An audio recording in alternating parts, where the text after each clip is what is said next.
Hello students, today I am going to continue chapter 3, Our Changing Earth. Today I am going to discuss types of forces responsible for Earth's movement.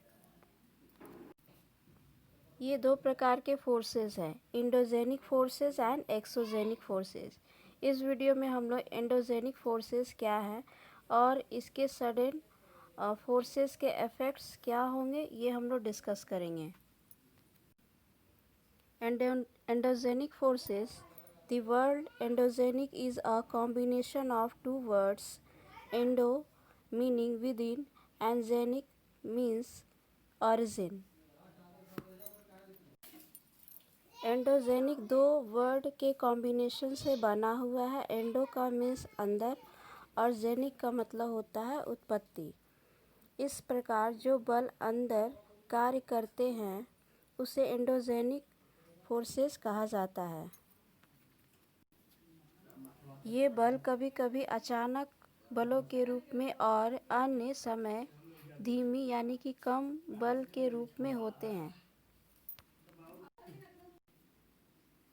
Sudden forces produce sudden movement and slow forces cause slow movement of lithospheric plate. अचानक बल अचानक movement पैदा करते हैं और slow forces के कारण slow movement lithospheric plate पर होता है। सडन मूवमेंट्स के कारण पृथ्वी की सतह पर अचानक परिवर्तन होते हैं।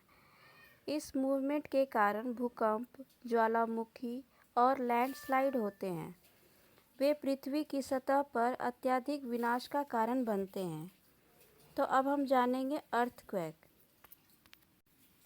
What is earthquake? Any sudden vibration on the earth crust due to a natural cause which produce a trembling is known as an earthquake. It means अचानक वाइब्रेशन जब अर्थ क्रस्ट पर होता है, यानी कि ये एक नेचुरल काउस है और इससे पृथ्वी थरथराने लगती है, इसे हम भूकंप कहते हैं। और ये भूकंप आते कैसे हैं? यह भूकंप पृथ्वी की प्लेटों को टकराने से आते हैं। हमें पृथ्वी की संरचना को पहले तो समझना होगा। जैसा कि हमने आपको पहले बताया कि पूरी धरती जो है वो टेक्टोनिक प्लेटों पर स्थित है। इसके नीचे तरल पदार्थ यानी कि मैग्मा या फिर हम इसे लावा भी कह सकते हैं, लावा है। ये प्लेटों इसी लावे पर तैर रही है और इनके टकराने से ऊर्जा निकलती है जिसे भूकंप कहते हैं। पृथ्वी के प्लेटों को टकराने से वाइब्रेशन होता है। इस वाइब्रेशन को अर्थक्वेक कहा जाता है। और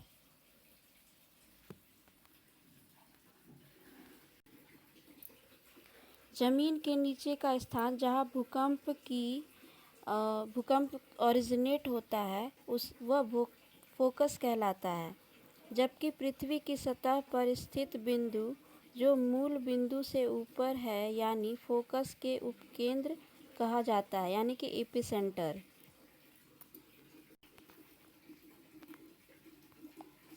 हम यहाँ पर देख सकते हैं कि ये जो है यहाँ ये केंद्र है, यहाँ पर ये फोकस कहलाता है। यहाँ ही पर से जो है सेस्मिक एनर्जी ओरिजिन होती है और इसके जस्ट ऊपर यानी कि the place below the ground ये इसका एपिसेंटर बना। और यहाँ पर आप जो इस तरीके से देख रहे हो ये सेस्मिक वेव्स रेडिएट हो रहे हैं ऑल डायरेक्शन में। भूकंप की तरंगें उपकेंद्र यानी कि एपिसेंटर से बाहर की ओर निकलती है और आसपास के क्षेत्रों में अत्यधिक विनाश का कारण बनती है। The waves generated by an earthquake are known as earthquake or seismic waves. These waves are recorded by an instrument called seismograph. भूकंप द्वारा उत्पन्न तरंगों को भूकंप या भूकंपीय तरंगों के रूप में जाना जाता है। इन तरंगों को सेस्मोग्राफ नामक यंत्र द्वारा रिकॉर्ड किया जाता है। भूकंपीय तरंगों का अध्ययन करने वाले विज्ञान को सेस्मोलॉजी कहा जाता है। ये हमारे सामने भूकंप को नापने का यंत्र है, रिक्टर स्केल। भूकंप के दौरान धरती के भीतर जो ऊर्जा निकलती है उसकी तीव्रता को इससे मापा जाता है। इसी तीव्रता से भूकंप के झटके की भयानकता का अंदाज होता है।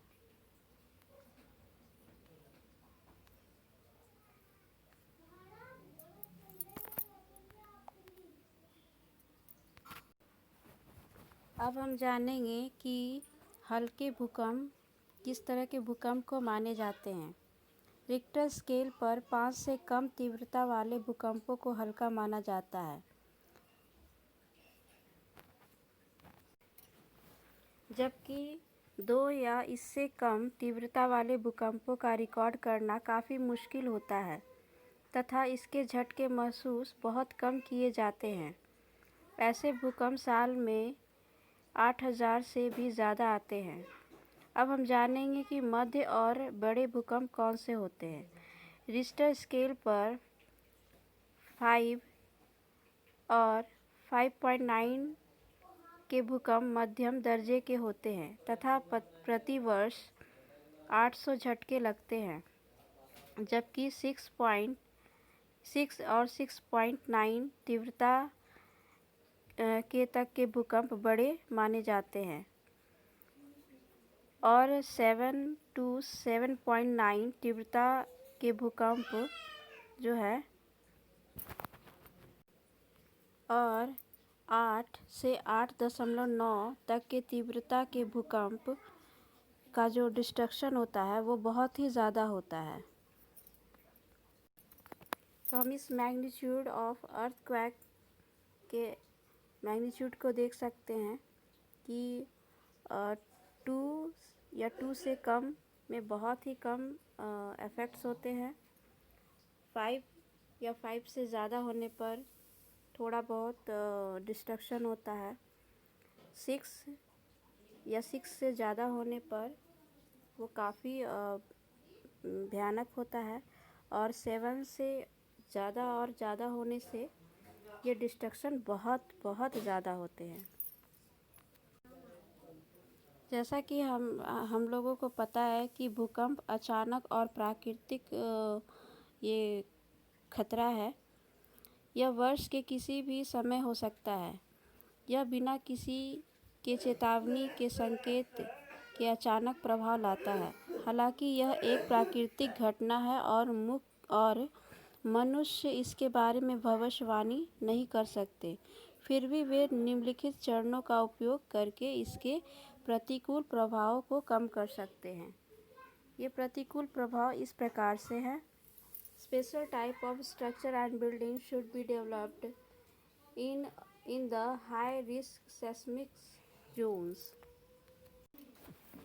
भूकंपीय क्षेत्रों में विशेष प्रकार की संरचनाओं और इमारतों को विकसित किया जाना चाहिए। लोगों को भूकंप प्रतिरोध इमारतों का निर्माण की सलाह दी जानी चाहिए। Public awareness should be created through sanitation training programs. Sanitization and training programs के माध्यम से जन जागरूकता पैदा की जानी चाहिए। भूकंप के दौरान लोगों को यह चाहिए कि वो किसी किचन काउंटर, टेबल या डेस्क के नीचे या फिर उसके कॉर्नर या फिर वॉल के कॉर्नर में शरण ले लें। People should stay away from fireplaces, chimneys, glass windows, mirror, picture frames, etc. It means लोगों को आग वाली जगहों से दूर रहना चाहिए, जैसे कि चिमनी, कांच की खिड़कियां, दर्पण, चित्र फ्रेम इत्यादि। People should adopt some common earthquake prediction method such as animal, especially dogs, shows abnormal behavior. Fish in the ponds get agitated. Snakes come to the surface. It means uh,